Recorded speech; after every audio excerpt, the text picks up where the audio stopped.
Hello and welcome to Conversations with the Voice of Reason. I'm your host, Benjamin Boyce, and today's guest is Francis Foster, who's a co-host along with Konstantin Kisin of Trigonometry, which is a wildly successful YouTube channel that poaches my guests, or maybe I poach theirs. I guess you'd have to date all the interviews. In this conversation, we talk about comedy, we talk about reality, we talk about honesty, we talk about virtues, values, malice, and laughter. And I think we, display those characteristics, probably not malice necessarily, throughout the entire conversation. This is a great view into a great interviewer. I'm glad to have him on, and I will get out of the way so you can immerse yourself in our chitter-chatteriness. Here's Francis Foster. I asked Konstantin this, but do you need to set down some parameters or no, get warmed up? Okay, you're in the role. You guys are always in the fuse state. Yeah. Ask me whatever you want. We'll have a chat about it. Well, how did teaching drama prepare you for what you're doing now? I guess it totally did. Yeah. I guess it did. Number one, it teaches you to say no, and number two, it teaches you that you encounter a wide variety of personality types. There are many, many different types of children, just as there are people. And what you see invariably with children is you see the personality without the adult. And by that, I mean, as adults, we learn how to hide, mask certain aspects of ourselves. We learn to contort ourselves in order to, fit into social situations, please people, to get what we want. Children don't have that. And the reality is that when you teach kids, you actually see the human being at its most honest without all the social niceties and all the rest of it. So I guess what it taught me is that there are certain personality types. You sit down with somebody, you talk to them, and you go, oh, yeah, I know what kind of kid you were. Or what, yeah, absolutely. I've noticed that too. I spent a lot of time working with children as well, and being exposed to the pre-adult or the pre-cultured being. Then when I interact with cultured beings, I can connect with that if possible. I usually end up connecting with that pre-cultured being, which leads to interesting conversations, or I know if I can handle them or not, or what they're going to be doing. Well, actually, it's a really interesting tool to use when you're when you're having an interview with someone, because what is an interview? It's just it's a conversation. So by looking at them, certain things that they do, mannerisms, ways that they interact, that how they're going to respond to certain things. For instance, we had one particular person on, and this person has a really, really, big personality. And I'm like, I know what kid you were. You were a naughty little boy deep down. And I actually said it to him in the interview, and he laughed. And I went, you were, weren't you? And he sort of nodded his head. Huh. What were you were saying about connecting with different personality types?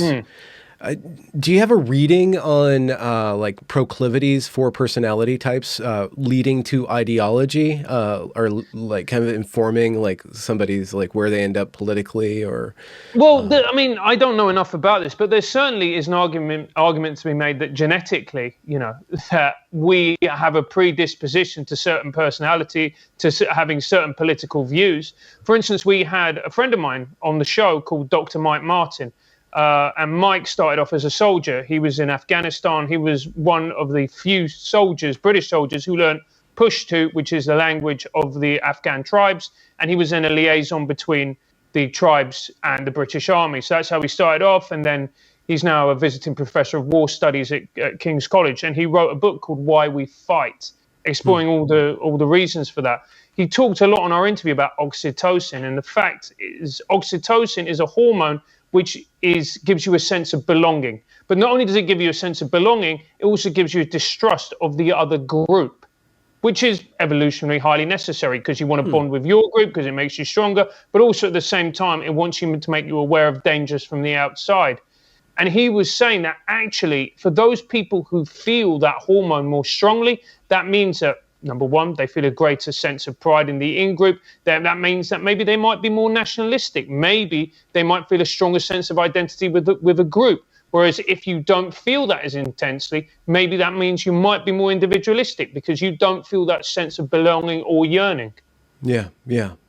So it can inform collectivism versus individualism in a way. Absolutely, absolutely. But you look at it in another way. Like take the United States of America. That was for, who were those people? A lot of those people went there because they wanted to build a new life for themselves. Hence, you have a country like America, which is hyper individualistic. You have the American dream, but also that has numerous positives to it. But also it has the negatives as well. Well, the lack of community, etc., etc. The fact that you're in competition with one another. Do you, how do you suss out the tension between collectivism and individualism? I know that's a broad, maybe even a boring question, but I'm always kind of wrestling. I want to be an individual, but I do like my collective, and I know there's positives and negatives to both. I think there's a lot of positives and there's a lot of negatives to both. I think the problem is that as someone who still considers himself to be on the left, although that term is becoming more and more meaningless, yeah, I think the left tends to be more collective as an ideology. The fact that we're all in this together, socialized healthcare, which I think is a great idea, and so on and so forth. But there are elements of the right that you find yourself being torn to. The desire to want to improve, the desire to want to build something for yourself. The acquirement of property, for example.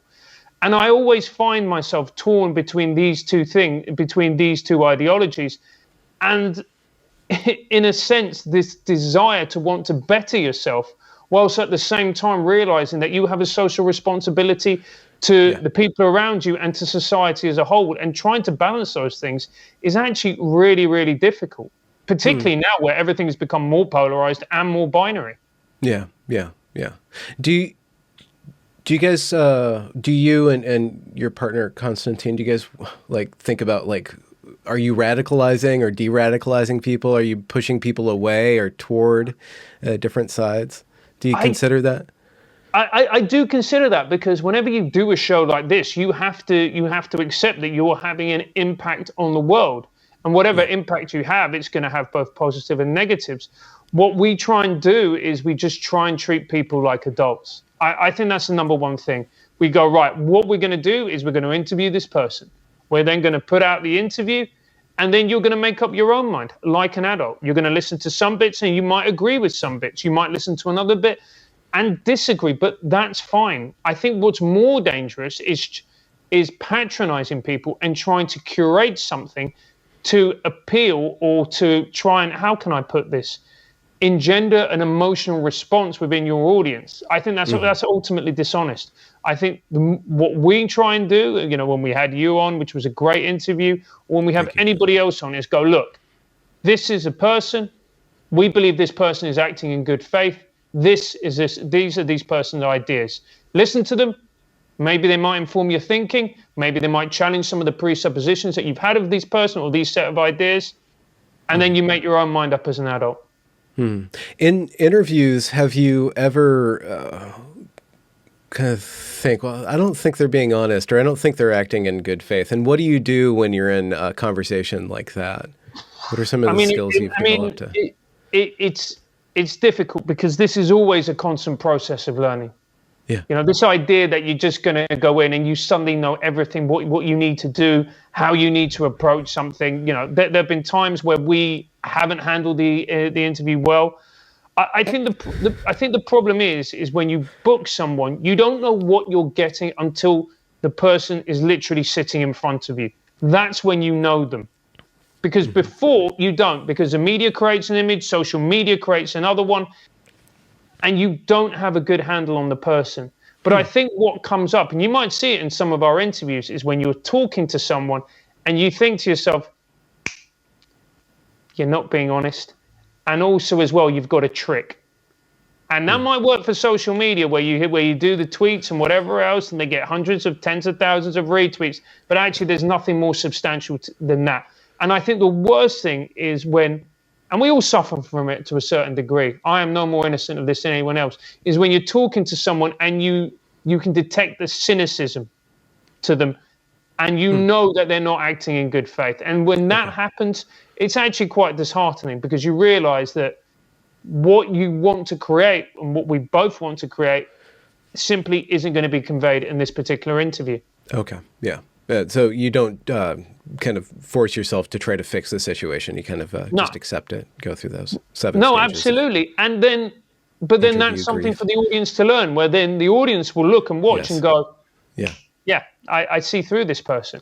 Yeah, yeah. I've noticed that too. And I've even noticed people not wanting to be interviewed in a certain respect because this particular format of conversation that we're both participating in, I guess some people can get away with it. But if the interviewer is acting from an honest and kind of a quiet place, then everything becomes naturally exposed. So some people might be able to perform the whole thing. But every once in a while, even the performers, like what I don't like is somebody repeating themselves. I want like the new or the edge of where they are or something beyond something that I've already heard in a way. And I can kind of hear that. Yeah, absolutely. You know, and even with the performers, like you say, there'll be a moment where there's a chink in the armor and you just get to see actually who they really are. Yeah. Nobody is good enough, smart enough, intelligent enough, brilliant enough as a performer that they can keep that up 24/7, or in particularly in a long form interview. Yeah. Eventually something that will happen that will make the mask slip.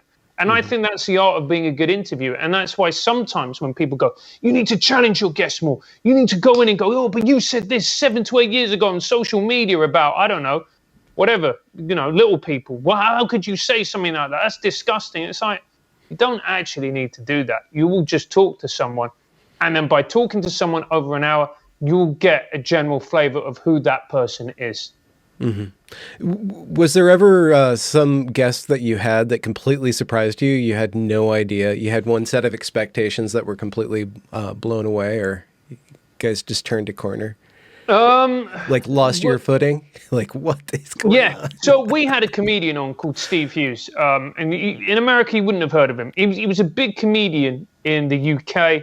And he was actually very like Bill Hicks-esque in what he does. He was talking about political correctness back in 2008 and, you know, criticizing political correctness and woke culture and essentially, even though he didn't use those words. I mean, he used political correctness, but not woke culture back then. And then when we sat him down, we expected him to be this sort of very abrasive, but, you know, very confident, cocksure comedian. And we expect him to rail against political correctness. And Steve, a few years back, he talked about it in the interview. He had a breakdown. He had a complete breakdown. And so he spent a lot of time working on himself and trying to get back to a place where he is now functional, which he is. And when he was talking about his experiences, it meant that there was a real richness to them, which I didn't expect. I expected to have a conversation about political correctness, you know, the effect political correctness has in comedy, you know. And what we ended up talking about was something far richer, more interesting, and actually far more human as a result of it. So I think that, and you can see that with the amount of people who watched that interview. I think it's now on about 140,000 people. And the people who watched it come away raving. It's still one of my favorite interviews of trigonometry. Wow. That is a real gift in a way. Yeah. To go into that direction. Yeah, because he started to talk about, you know the shadow and how we all have our shadow and how it's important to deal with your shadow. Not to point out the shadow in someone else when the reality is that you haven't dealt with yours. So you're pointing the finger at someone going, oh, you're having a negative impact on the world. Yeah, but what about your impact? What about what you're doing to the world? It's easy to point out somebody else's flaws and, you know, problems with their personality and their actions when yours are fundamentally not healthy either. Mm-hmm. I have experienced in my own life that maturity is gotten. We were talking about the child, and then we were talking about like the constructed adult, but the constructed adult goes through different phases of crisis or loss of faith, or their conception of the world themselves or other people are turn out to not be true or no longer valid. And through that process of going through moments of that, they actually become more and more they become more and more like themselves before they were the adult, but actually more enriched. Is there anything like that you've gone through, like with like politically, where you had that awakening moment, or where you had to really analyze your belief structure and question those basic assumptions? I think it's when we started trigonometry. So the reason, I'm sure Constantine has probably explained, but the reason we started it is because Brexit happened in 2016. So that was when the UK had a vote, decided to leave the European Union. And this prompted a huge crisis in the UK, in our media and people, and it changed our country forever. And the rhetoric that came out of that decision was the people who voted for this were stupid, racist, white idiots who had no idea what they were doing. And they have let their racism and their bigotry inform their decision, and it's a monumental act of self-sabotage. And that was what was going on. Now, my father voted for Brexit. And my dad, he was a really nice guy, thoroughly decent human being. In the 70s, married a woman of color, blah, blah, blah, blah, blah. Before it all became trendy and funky, and we all had Instagram hashtags and all the rest of it. And he voted for it because my dad was a lawyer, but he was working in the local council, so he never made a lot of money. And he voted for it for legal reasons, and he explained to me what his reasons were behind it. And then it made me realize that this narrative that I've been fed is inherently false, and it's being used to demonize and smear people who think differently from the general or the liberal consensus. And from there I go, right, there's something else going on here.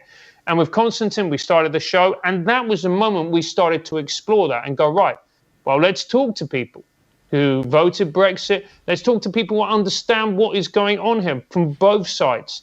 And then from there on, we went on this journey of exploration. And from there, we started to learn and grow and progress and understand, why is it that people think differently? And why is it that actually, if you think differently from a mainstream liberal consensus that is being propagated by the media, you're not a bad person? And actually, in many cases, it's not in many cases, but a very legitimate way to think.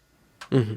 When that narrative begins to unravel, people can go pretty, they can be black-pilled, they can be red-pilled, black-pilled. There's all these color pills, and the depth of that. But once you start tugging apart the media narrative, some people, think of it as the Truman Show, where you're like, everything is constructed, everything is a show, and I am somehow the star, but it's all fabricated. How did you navigate that, and how did you keep on the optimistic side?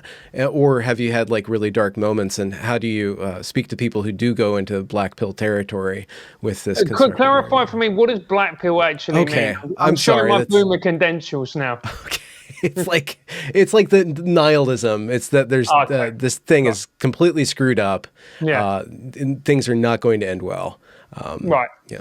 Well, I think this is the thing. I think that for me, and what this has taught me more than anything else, is a ridiculousness of simple solutions for complex problems. That's all the narrative was about people who voted Brexit. It was a simple narrative which masked a very, very complex problem. It's the same with people who voted Trump. All of these things we don't talk about. And actually, it's made me realize that life is infinitely more complex, more nuanced than we actually give it credit for. And I think the one thing that I've taken from it, and it's a real positive of it, is just, you don't know who somebody is. You don't. I've met people who've been vilified in the media, or people say this or that about them, and you meet them and you go, okay, I don't particularly agree with this aspect of your politics, but does that mean you're a bad person? Does that mean you're immoral or all these other things? No. And I think the one thing that's really heartwarming is a realization that actually we have a lot more in common than initially appears. It's why I detest identity politics, because it puts people in these groups and says, you're this and you're that, and this means this and this. It doesn't mean anything. It doesn't mean anything. It's just a bullshit narrative we just place on society because, again, simple narratives, simple solutions, it makes us feel better. But the world is more complex than that, and it's much more interesting, much more challenging, much darker than that. And it's like anything, it's how you want to spin it. But I like to look at it that way, because by looking at it, I think you give humanity to people. And if I think you look at it the other way, you're just placing people into archetypes, camps, groups, and it's effectively dehumanizing. Are there things that you guys want to touch but can't? Want to cover but can't? Is there stuff that we want to cover but can't? Well, hands have been tied more and more because of the lockdown issue and because of the way YouTube's regulations when it comes to discussing COVID. And that, so under YouTube guidelines and regulations, if you platform someone who contravenes WHO guidelines, that content is done. It doesn't even if the WH guidelines are contradicting the WH guidelines from 3 months ago. Well, this is it. This is it. Even if it does, even if you platform somebody who is an expert in their field, but thinks differently or believes differently to the general consensus, that's it. You can get a strike against your channel. And we get people tweeting us going, why aren't you talking about this? It's like, because I don't want my channel to be erased. Oh, wow. Okay. So that is where I find it very, very frustrating. Because and people go, but if you're a free speech absolutist, you would do it. And I go, yeah, but you also need to balance it with the fact that I like eating. Yeah. Yeah. Yeah, that is interesting. Once I've received this criticism, or I've heard this criticism of other people, that once somebody's paycheck depends on their opinion, you can kind of expect their opinion to no longer be principled in a way. So there is, to some degree, a calculus that I do when I'm covering a narrative. And I know that I'm not being completely, not that I'm being dishonest, but I'm more worried about the story that's being told about the event than the event itself. And so I'm like, well, I want to position myself to push the narrative the other way, and not necessarily towards truth, but away from it being captured by this other side. So there's this political game that I'm playing that can also be fed into by the fact that, I do need to capture, maintain, and change attention. So I am bound to be solicitous of people's eyeballs and stuff like that. Well, I think, I started off doing comedy, which is infamously liberal, hyper-liberal, woke industry.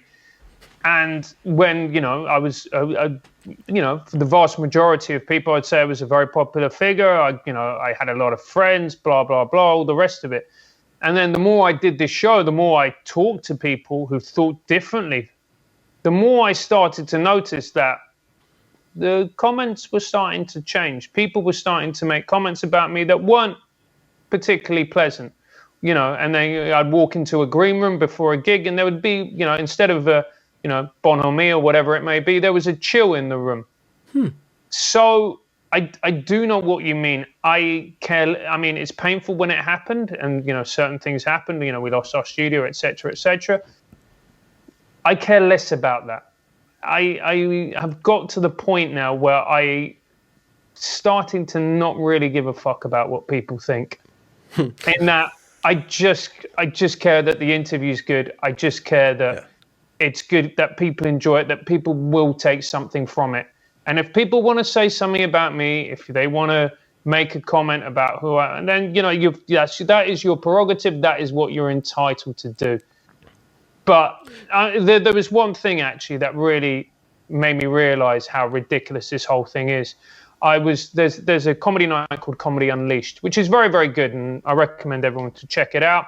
It's called a free speech comedy night, and it encourages comedians not to self-censor, to do jokes that might be a little bit more near the knuckle or be more political, etc., etc. And they put on a whole range of acts, from a variety of different, political perspectives, genders, races, all the rest of it, and and lots of people to do it. Everybody has a great time. And then Vice came along one day when I was the MC, when I was the host, and wrote this hit piece about why it was a far-right comedy night and blah, blah, blah. There was actually a disabled comedian on that night. Didn't mention him in the review. Interesting. Wonder why. Maybe it's because it didn't fit the narrative. Anyway. And then they put it out about how it was a far-right comedy night, and Paul Joseph Watson was there. Apparently he was, or apparently he wasn't. I don't know, but he apparently was there. And that, this is a bastion of the far right. And it was this. There's this comedian chappie called Sandy, who's very big in the UK. She came to this country as an Iranian refugee, woman of color, whatever else. Retweeted it with the words of all. I did a set at this gig, had a great time, treated really well, paid on time in cash, happy to do it again. Right. Oh. But it didn't matter. It didn't matter. All these other comedians started retweeting it, liking it, and then you go, the truth doesn't matter. What actually matters is the narrative. And it doesn't matter how many facts you present. It doesn't matter what you say. Yeah. What matters is their narrative. And at that point, I was still a teacher. I could have effectively lost my job for performing comedy at a right-wing, white supremacist, whatever, comedy night, that was being platformed. So to go back to your point about worrying, I understand where you're coming from, but that was a moment where I go, actually, I don't care about what you think, because what you think has no merit or value to it. What do you think about the stranglehold of certain ideology, on comedy or on media in general? And how do you see it loosening? Do you see it loosening anytime soon? Or are the incentive structures too strong? I think in the mainstream media. So look, I'll give you an example.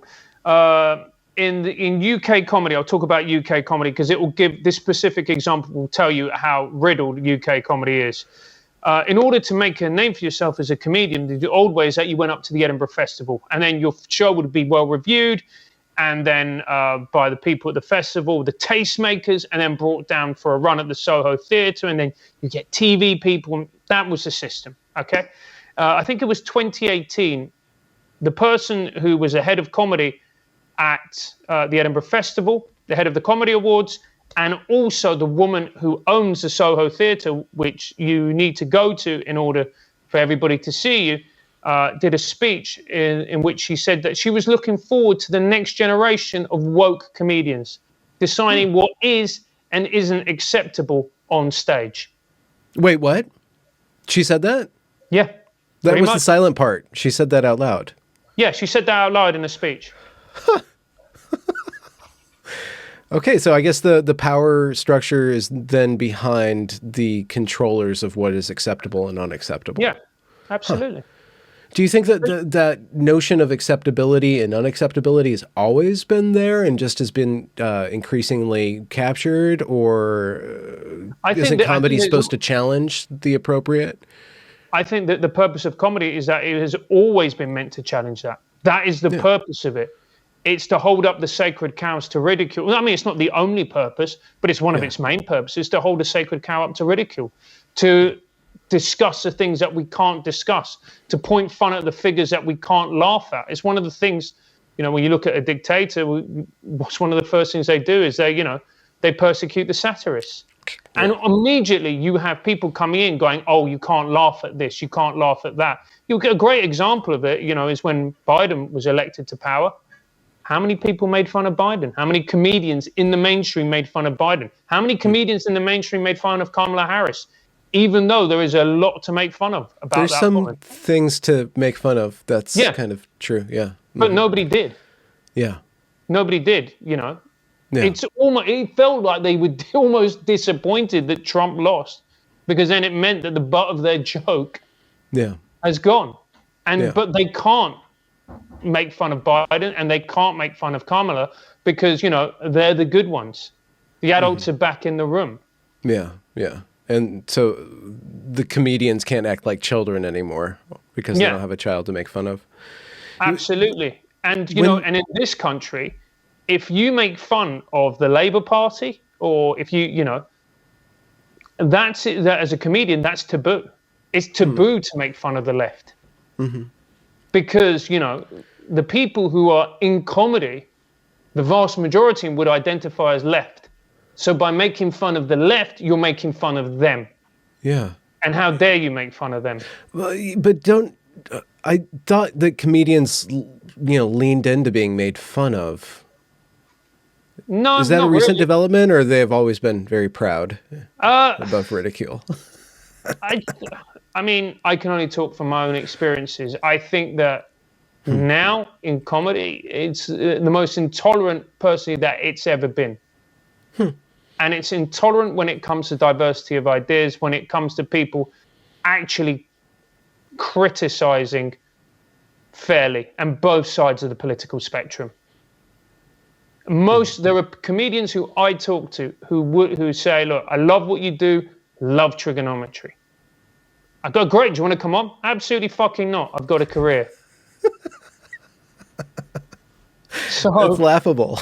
yeah, because they don't want to offend the tastemakers. They don't want to upset the tastemakers. I've just quoted that woman. I may have misquoted slightly, whatever else, but that's pretty much the gist of what she said. And everybody was behind that. Nobody Oh, yeah, questioned that. absolutely. That's great. Okay. Yeah. That's brilliant. Why wouldn't you want that? But the problem is, what does that do to the state of comedy? It tells people that if you want to be successful, if you want to make something of yourself, if you want to go big, you have to have these certain set of values. And if you don't, I mean, you can have them, but you ain't going to get anywhere. And that's where we are. Do you think that sounds exhausting to me? Do you think that can perpetuate itself? Do you see it going good forever? Do you see it changing? Do you see it collapsing? Do you see I it see kind it of collapsing because it's shit. So there's the anecdotal evidence. Whenever I talk to people, I love when you meet people out and about, like you talk to ordinary people, as it were, people who've got a job, they don't give a crap about all of this, they just want to live their lives, and then they go, the guy who comes to fix the boiler in your house or does the electrics or whoever it is, and then they go to you, oh, what are you doing? They go, oh, I'm a comedian. And a lot of the time they'll say, you know what, I used to love comedy. I used to love comedy before. I watch it now and it's just boring, it's tedious. Nobody wants to be, number one, nobody wants to be patronized. Nobody wants to be lectured to. And nobody wants somebody on stage saying what a great person they are. Who's the greatest stand-up comedian that's probably ever lived? It's Richard Pryor. Pryor would admit himself that he was a dreadful, dreadful human being, a terrible human being. But he went on that stage and spoke about his flaws and his pain and the fact that he was struggling and suffering, and made brilliant comedy as a result of that. Great comedy doesn't come from someone saying why it's bad to vote for Donald Trump. Do you see the need to become a mentor or set up a mentorship program to kind of give cover for young people to venture into that territory and to not accept that narrative? Do you see that or drawn to that? I get what you're saying. I think all you can do is try and set an example. Yeah. And the example that I set is by doing this. By doing the streams, by joking about what we joke about, by saying it's all right to joke about these things, because I believe that that's the only way to do it, is by setting an example. And if you don't set an example, then it's going to be lost. Yeah, you guys you are very successful. That should show people that there is, like on a market level, it should show that people are hungering for something other than what the tastemakers are dictating. But I think it's very, very difficult because, again, it goes back to oxytocin, the hormone. We want to be part of the group. Okay. We want to be part of the tribe. Immediately to step out of it and go, you know what? I'm going to think for myself. I'm going to do what I want to do. I want to forge my own path. That's tough. And as well, people are going to say nasty things about you, whether it's writing a hit piece in Vice, which is completely nonsensical, and people are going to share as if it's true. People who you once considered to be your friends. Oh, yeah. It's people going like, underneath a clip that, that's of your stand-up, and saying this guy's pro-fascist. Yeah. People understandably don't want that written about them. So I don't blame people for not doing it. It is the tougher thing to do. It's much harder. But if you think this way and you have integrity and you have integrity of action, I think it's the only way to live. What are some topics that you are drawn to, that you want to explore in the future? What do you think hasn't been explored enough yet, or what's a dark territory that is yet to be mapped? Well, in comedy. In comedy, or in what you guys are doing now? In comedy and what we're doing, what's a dark territory? We tend to... One thing that we really want to explore in our YouTube show, which we haven't done enough, is we're very, very little. And it's not for want of trying. We're desperately trying to get people on, is people to talk about psychedelics and drugs. Okay. Because, there's a lot that we are not doing that can really help alleviate suffering in the world when it comes to psychedelics, when it comes to drugs, when it comes to things like microdosing. And it's starting to open up. I think it got shut down, obviously, because of the pandemic. I think it was in King's College London, which is pioneering research into psychedelics and how it can be used to treat anxiety and depression in a way that not just to treat, but also to help reprogram the brain in a way. And we would love to get somebody on to talk about that. But at the moment, that's proving difficult. But that's something that I would very, very much love to explore, because how much better would society be if we found a way to safely reprogram and help people deal with their childhood trauma? It would completely change the world. It would completely change our societies. Isn't that what the re-education camps are for? Yeah, absolutely. Maybe we just need to do that. Maybe we just need re-education camps everywhere. Across the board. What turned you on to psychedelics? I did not expect that answer. Was there an article or somebody that you know? Yeah, I've done psychedelics before. And once you do psychedelics, once you take them, it fundamentally changes you see the world. And that it's very, very difficult to not have an appreciation of nature and the natural world before you take psychedelics. Like, before I took psychedelics, I'd see somebody looking at a sunset. I'm like, what the fuck's wrong with that hippie? Well, you can look at a sunset. What's the matter with you? And then you take whatever it may be, and you listen to Beethoven's Ode to Joy whilst the sun rises, and you're like, okay, I get it. I get it. Huh. It makes you realize that not only the beauty of the natural world, but also the fact that you are completely insignificant and utterly unimportant. And I think that makes you a better person, because it gives you humility. You realize you're not that important. The world will keep spinning long after you go. That humility is good to have, but it has to be balanced with ambition. You can't just not do anything because you're insignificant. So how do you get those two to work together? I think it's a realization that there's a very, very small window of things that you can change or that you can influence. Okay. Right? It's very, very small. There's a whole fan of things that you can't possibly influence, but there's also a tiny little part of that fan that you can. So why not influence that little part of it? Why not try and make that better? Why not and try and, create something that is of value to yourself and to other people? That's the way I would approach it. It's why I never wanted to do a job where I didn't see some form of value in it, because it's only by doing that you actually feel good about yourself. And you actually realize that I think that the true meaning of how I would find meaning of it is that, that you help someone. Because like when you go to, not that I went to AA a lot, but the only real way to help someone, to help yourself, is to help someone else. And I think that by understanding that is actually a way that you get to live a more successful, happy, and better life. That kind of leads naturally, I want to ask about spirituality, and if you guys are, do you want to map religion and interview that aspect of culture? Yeah, Have we'd you? love And yeah, Well, I mean, look, the thing is with with religion is that it's a belief system. It can either be proved or disproved, and all the rest of it. But there certainly is. We've had people on. We had a historian, Tom Holland, who spoke to us about Christianity and the link between wokeness and Christianity. But yeah, we really want to explore that. Yeah. There's moments where where we're in meetings where we go, right, where do we want to go now? What do we want to talk about now? Because I'm going to be honest with you, like the woke stuff, like it just bores the shit out of me. Yeah, me too.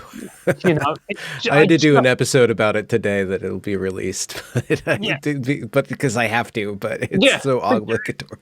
And it's important because, it's rapidly encroaching more and more into people's lives. They feel uncomfortable. They don't know how to fight back against it. They're worried about their own livelihoods, et cetera, et cetera. And it's still important to talk about because it's becoming more prevalent. But it's just fucking boring. It's like the trans issue, and we were talking about the difference between men and women, and I remember like we had Dr. Deborah So on, and I really like Deborah. I think she's great, and she's really funny, and she's really intelligent. There's loads that you can talk about with her, and we talked about why men and women are different, and I'm like, is this what we're going to talk to someone about? Who's got this wealth of experience. And, is a sex researcher. We're going to just talk about, but that's where we are.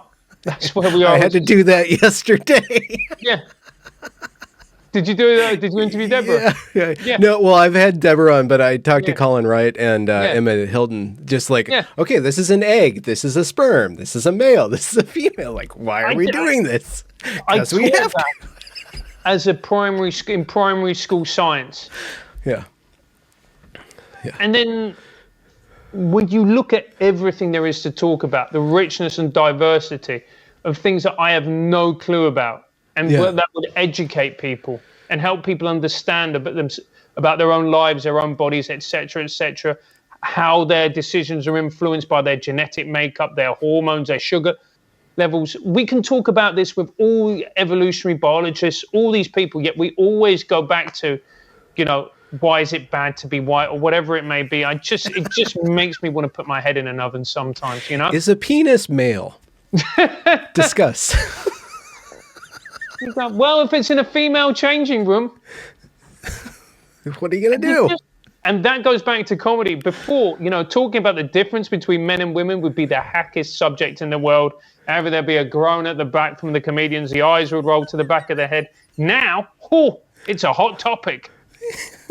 Everyone's like, oh my God, is he going to go there? Yes, men and women are different. It just makes you. Yeah, it is weird.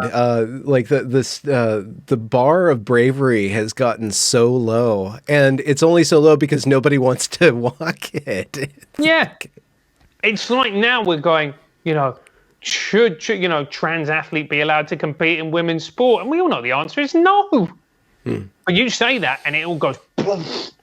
And then people go, but there's no difference between men and women. I'm like, I'd never date a woman with the same testosterone level as me. Do you know what I mean? That's just not. Some people are made like that, and you aren't. Yeah. It's so I don't know. It just feels like we are a society that is gradually losing its mind. Yeah. And the sane ones are the kind of the nerds and the geeks at this point. The reluctant heroes, like a Dirty Dozen kind of thing. Absolutely. You do tend to find as well that a lot of the time the people who get in like all these scrapes tend to be like the autistic ones. Like it's like they're autistic and then they just go, no, this is it, because this is it. There's a difference between this and this. And everyone starts shrieking, cancel them. And they're like, but why? I just said something that was true.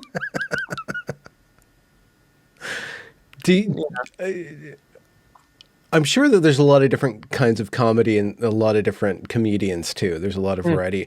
Is there you see the red button with the sticker "Do Not Touch." And is that a part of your character? Like, I kind of have to touch it, or do you get into situations where like I shouldn't tweet this? I have the perfect tweet, but I shouldn't tweet. Yeah, this. you do. I always remember this guy is not a comedian. He's a banker actually, but he's one of my best friends growing up. And like him and I used to have this rule at school where it was just like, if it's funny, but you're going to get in loads of shit for saying it, but it's really funny, you've got to do it. You've got to do it. And that should be the impulse of every comedian. If something is really funny, but you know it's going to piss people off, then you know what? It's probably extra funny.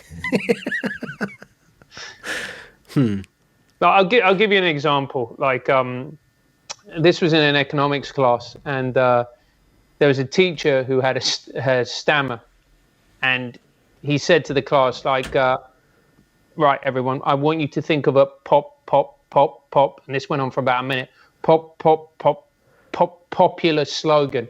And my friend put up his hand and he went, once you pop, you can't stop. Like, you've got to do it. You've got to. If you're a comedian, if you have that comedic impulse, you've got to say the thing that's funny. Yeah. And you've got to be prepared to take the flak. And you've got to be prepared to take the heat when people get outraged, upset, angry by it. But that's what makes great comedy. What are some tips for that, for taking the flak? I guess you said you don't give a fuck. That's part of it, but... I think part of it is realizing that it's nonsense. It's all manufactured outrage. Nobody's that offended by a joke. Nobody's ever that upset by, a quip or a comment. We're living in a global pandemic. People's lives are being thrown up in the air. People are losing their businesses. Their relationships are crumbling. They're trying to educate their children. They realize their children are pricks, and they're more like their dad than they were, you know what I mean? And whatever. Yeah. Nobody cares that much. This is all just manufactured nonsense so people can create some kind of identity for themselves and create some kind of career, whatever else it may be. Mm-hmm. Yeah. Mm-hmm. And look, and as well, there's another rule for it, which is like, if it's about a racial group and you're happy to perform it to that racial group, then then there's nothing wrong with the joke. But if you've got a joke about a racial group and you go, I'm not happy to do it. Like, I've got a joke about how it's a part of a longer routine where I go, I talk about in London, in England, this voice is a racist voice, right? In England. Yeah, this is like a racist voice. This voice, is right? It? Yeah. Okay. And I go, but all my ex-partners are always black or mixed race, so my voice is racist, but my dick is woke, right? Okay. Yeah. And white people really tense up at that. But you do that at a gig where there's, it's a black gig or there's lots of black people in the room. It will always go down really well. Yeah. You know. So you've got to have integrity with what you're doing. If you feel uncomfortable doing the joke, then maybe it's partly because of you, or maybe it's partly because you realize that joke doesn't come from a pure place, and it's not meant it's playing on something which you don't believe in. And I think that's the real crux of it. So in the evaluation of whether or not to say the thing isn't about, there's the funny quotient, then there's the, how wrong is that? But then there's this value judgment too, is what you're saying. There's this, absolutely. Just because just because you can say something, it doesn't mean that you should say it. It's, do you believe in it? Do you think it's funny? And do you believe that it comes from a good, where does the joke come from? Does it come from a desire to make people laugh, to make people enjoy themselves, to go, look, there's this true thing. I mean, none of us like to talk about it, but it's fucking there. So what are you going to do? I mean, not talk, right? I mean, it's there. It's there. We all know it's there. Or is it coming from a different place? And I think if your intentions are true and you believe in what you say and you believe in your jokes, then it's fine. It's fine. There's a comedy can be kind of mean too. There's that Oh, part, absolutely. and yeah. Yeah.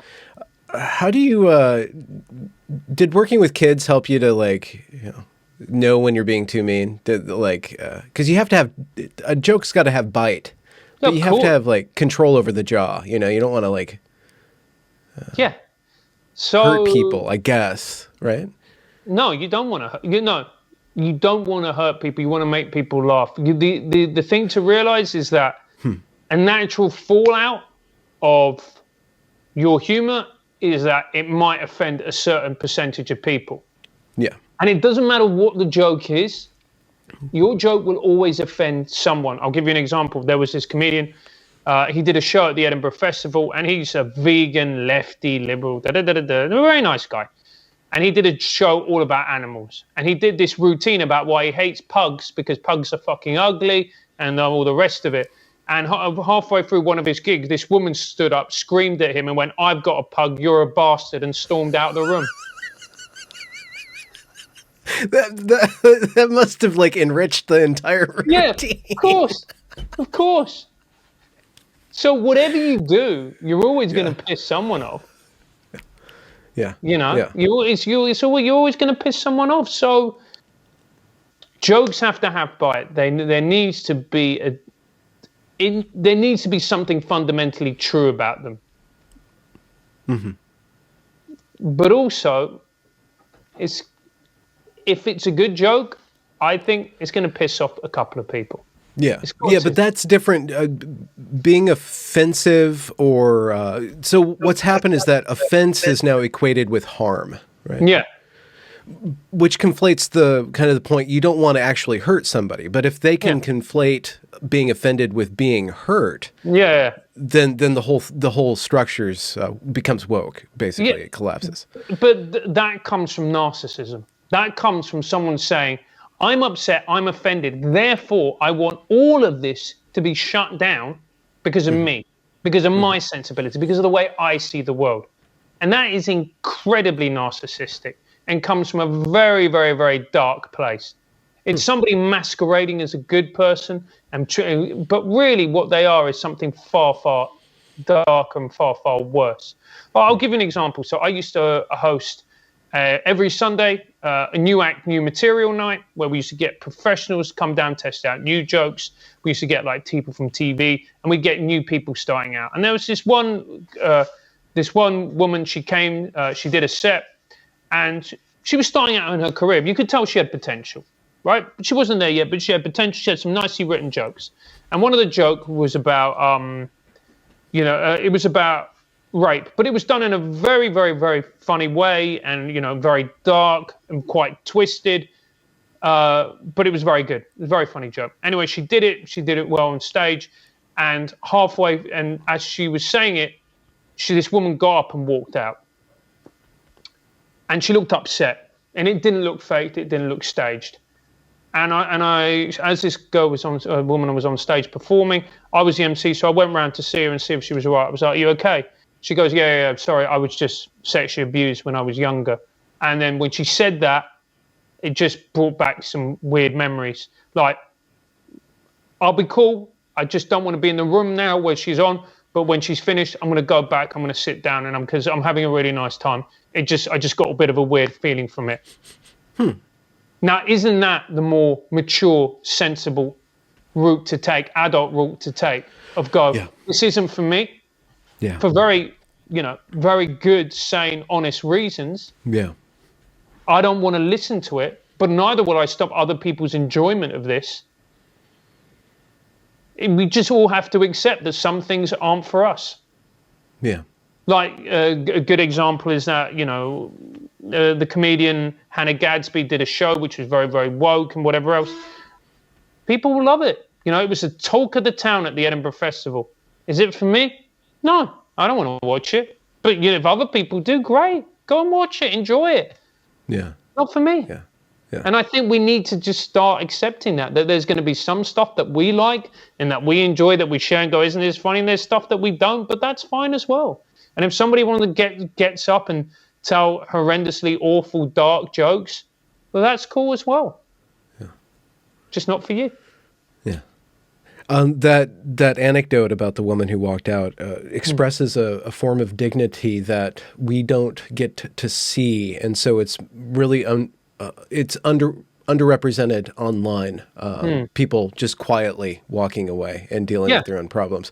I wish we could model that, but as soon as it's published, it becomes a performance. Like there's aspects of our lives that are not performative or not for other people to see, and they don't get represented, and then they don't get replicated by people who don't know any better, young people, stuff like that. Yeah, absolutely, because that to me was a very, very honorable and dignified way of dealing with an awful thing that had happened in her life. You could see from her facial expression as to she was still very much dealing with it. There was still understandably very real trauma in there, and she was still processing it. But how much better is that than to go and just go, oh, I find this awful and offensive and whatever else. Just take yourself out and go, not for me. And then when it's done, go back in. And I remember the woman came up to me, the comedian came up to me afterwards, and she was like, I'm just so horrified. I can't believe that happened. That this is awful. Am I, basically saying, wanting reassurance? Am I a bad person? And I go back to what I said before to you about about jokes. I said, was your joke designed to hurt people? She was like, no. I said, was it designed? Did it have malice behind it? She was no. I said, what was the purpose of your joke? She said, well, to bring light to an awful situation that unfortunately a lot of women and men go through. Go, then you're fine. Mm-hmm, mm-hmm. But every once in a while, because you touch on a subject that is contentious, it's going to upset some people. And that's fine as well. But what's important is intention. Yeah. Malice-free humor. Well, maybe some malice, just a little bit here and there. Yeah, you can have humor with malice. Of course you can. And whatever else. I find it very interesting with comedians. The ones that always pretend to be the nice person on stage a lot of the time, like I'm your best mate, they always tend to be cunts off stage. What about the cunts on stage? They always tend to be nice people. Isn't that weird? It is. I've got this joke, and I'm still working out how to do it when we're all let back into the real world. But it's basically like whenever I see someone on Twitter or on stage talking about how great they are, I'm always like, yeah, he's probably fucked a kid. Ouch. Why do you need to perform? Why do you need to pretend to be something you're not? Which is different. It's different. I think that there's like this kind of hat thing that you guys do, or you do as a comedian and then as an interviewer. There's a sincere product, the interview, when you're engaging with somebody else. And then there's the not insincere when you're a comedian, but it's a completely different game. It's a different game. Yeah. And it might be the case that people need to understand that there's these different modalities of communication, and certain things are performative, and certain things can be expressed non-performatively, in the right context. I guess there's different contextual signifiers about what is proper to be expressing and what's not proper, or what can come off as manipulative or narcissistic if you express certain things in certain contexts. I think that, let's be fair, when we're talking about comedians, we're all grade A narcissists. If you want to, you guys are pretty. Yeah, you guys are. We're the worst. Yeah. We're the worst. We're like, I'm so humble. I just want to make people laugh. No, you just want to make a few hundred people in a room listen to you whilst you talk to them via a microphone. Let's pretend. Let's not pretend as to what we are. So, I think there's that element to it, but I also think that when it comes to comedy, like, to me, the thing that I love about comedy is the fact that is the honesty to it, in that nothing will cut through the bullshit like a great joke or a great comment, and it will just sum up the entire situation far better than any essay or pithy comment could ever do. Yeah. Like, I remember when, again, going back to this time, I ran this comedy club, and then there was this one person, this one comedian who came in, and she was very new and starting out, and she's, obviously very woke, and she wanted to tell me all about herself. And she was like, so the thing you need to know about me is that I'm queer, and then one of the comedians, she was backstage, overheard it. She just rolled her eyes and went, isn't everyone now? Your cue card doesn't mean anything anymore, dear. Yeah. But, that word with was that specifically designed to let everybody in to the rainbow gathering. Yeah. Yeah. And that's the beauty of comedy, is that you can puncture pomposity, bad ideas, and actually take down people who really deserve to be taken down a peg or two. And that's its real power. And by muzzling it and saying, oh, you can't laugh about this, or you can only do this and so, you're actually destroying the art form. Until all that we're going to be left with, we're just going to be, joking about what it's like to get on a bus. And that's fine. If there's nothing wrong with doing Jerry Seinfeld-esque observational humor. But if that's all it is, then you're going to destroy the art form. There's an aspect of it that is like the debugging of culture. Like that's the it's like this checksum or something like that. I'm not a coder or anything like that, but the role of comedy in a healthy society, at least in our society, maybe there's societies that don't need it or don't have it, but it has it's the check and balance thing. It kind of gets away from culture enough to actually criticize it and then become a part of it. And without that, what are we left with?